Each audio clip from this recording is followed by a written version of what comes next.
So now let's look at the Booleans. And we saw some Booleans in the previous example. So there are two Boolean values, true and false.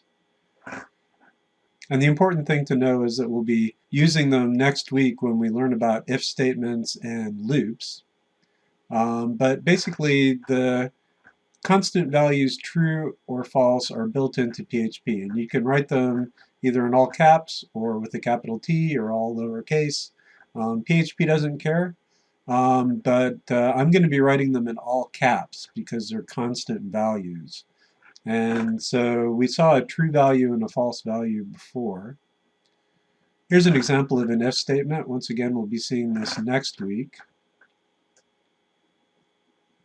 And then we need to know about converting to Boolean and converting from Boolean to different values. So here's an important summary. So basically, there are truthy values and falsey values. And the false values are 0 and 0.0 float.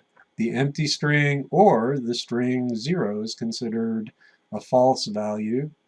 We'll be seeing arrays later this week, but an array that has no elements in it is considered false.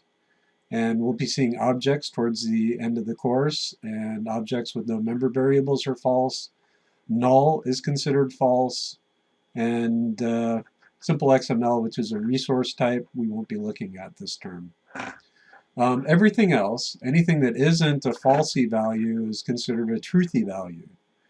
So -1 is considered true because it's got some bit set. It's not 0, so it's true.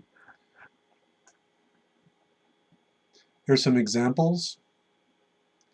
And that's basically what you need to know about true and false. So there are things that are true, like true, and things that are false, like false. And then there are things that are falsy, like 0, and things that are truthy, like 1. And you can use them in your code interchangeably because PHP will automatically convert.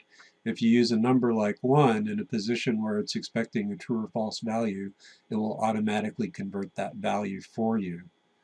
And sometimes it will even do what you want it to do.